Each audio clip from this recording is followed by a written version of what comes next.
Sa kabila ng ating kahinaan, nananatili ang pag-ibig ng Diyos. Sa Juan chapter 1 verse 27, sinabi ni Juan Bautista, "Ang sumusunod sa akin ay mas higit kaysa akin. Hindi ako karapat-dapat kahit nasa pagkalag ng tali ng kanyang sandalyas." Pinapakita ng pahayag na ito ang matinding pagpapakumbaba ni Juan Bautista sa harap ni Jesus. Bagamat mahalaga ang kanyang tungkulin sa paghahanda ng daan para kay Kristo, buong pagpapakumbaba niyang inamin na hindi siya karapat-dapat kahit sa pinakamababang gawain para kay Jesus, tulad ng pagkalag ng tali ng kanyang sandalyas.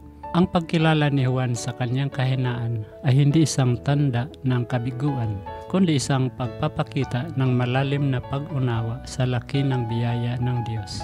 Maraming tao sa kasulatan ang nagpakumbaba sa harap ng Diyos at inamin ang kanilang kahinaan, ngunit pinili pa rin sila ng Diyos upang maglingkod sa kanyang layunin. Isang halimbawa nito si Moses na nagsabi sa Diyos na hindi siya karapat-dapat manguna sa mga Israelita.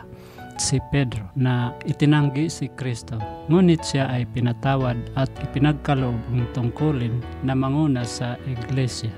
Ang talatang ito ay isang paalala sa atin na sa kabila ng ating kahinaan at hindi karapat-dapat na kalagayan, ang pag-ibig ng Diyos ay nananatili. Lahat tayo ay may mga kahinaan, ngunit hindi ito hadlang sa Diyos upang paglingkuran at gawing bahagi ng kanyang dakilang plano. Ang pagpapakumbaba gaya ng ipinakita ni Juan Bautista ay isang pagpapakita ng ating pag-unawa na wala tayo sa ating sariling lakas at kakayahan. Tanging sa biyaya at pag-ibig ng Diyos tayo nagiging karapat-dapat. Ang Diyos ay hindi tumitingin sa ating mga pagkukulang, kundi sa ating puso na handang magpakumbaba at maglingkod sa Kanya. Kaya't ang ating pagpapakumbaba at pagtanggap sa Kanyang biyaya ay nagiging daan upang maging kasangkapan tayo ng Kanyang layunin kahit hindi tayo karapat-dapat. Aming Ama sa langit, maraming salamat po sa dakilang biyaya na iyong ipinagkaloob sa amin. Kahit hindi kami karapat-dapat, gaya ni Juan Bautista, kinikilala namin na hindi kami karapat-dapat sa pinakamaliit na gawain para kay Jesus.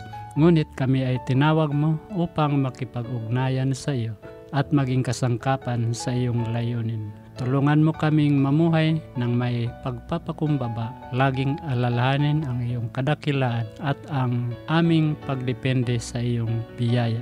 Palakasin mo kami upang magpatuloy sa landas ng iyong itinakda para sa amin. At hayaang magningning ang aming buhay bilang patotoo ng iyong pag-ibig at kaluwalhatian. Sa pangalan ni Jesus, Amen.